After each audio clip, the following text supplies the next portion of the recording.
আচ্ছা, জীবনে কখনো কোনো মৃত ব্যক্তিকে গোসল করিয়েছেন? যদি কখনো সুযোগ হয় তাহলে সেই মৃত ব্যক্তিকে গোসল করাবেন। তখন খুব কাছ থেকে দেখবেন মৃত মানুষের দেহটা কতটা অসহায় লাগে, মৃত্যুর পরে মানুষের দেহ কতটা ভয়ের কারণ হয়ে দাঁড়ায়। সুযোগ পেলে রাতে লাশটা পাহারা দেবেন, তখন বুঝতে পারবেন প্রিয় মানুষটার লাশ রাতের বেলায় আপনার কাছে কতটা অদ্ভুত লাগে, কতটা ভয়ের কারণ হয়ে ওঠে, কতটা আতঙ্কের কারণ হয়ে যায়।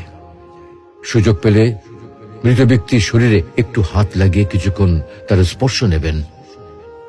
আপনি তখন উপলব্ধির সুযোগ পাবেন এই পৃথিবীতে বিশাল প্রভা প্রতিপত্তি মৃত্যুর পরে কতটা নির্যাতনের রূপ নেয়। সুযোগ পেলে আপনজনদের লাশ কবরে নামাবেন খুব আগ্রহ নিয়ে।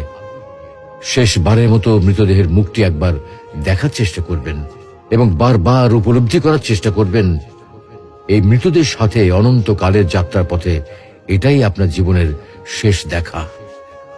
সুযোগ পেলে মাঝে মধ্যে কবরস্থানে গিয়ে নীরবে কিছুক্ষণ দাঁড়াবেন। এরপর মনে মনে চিন্তা করবেন জীবনের লাভ ক্ষতির হিসাব। এই মৃত মানুষগুলো এই পৃথিবীতে কি করে গেছেন, কাদের রেখে গেছেন। যাদের রেখে গেছেন তারা কি কখনো এই মৃত মানুষগুলোকে স্মরণ করার জন্য কবরস্থানের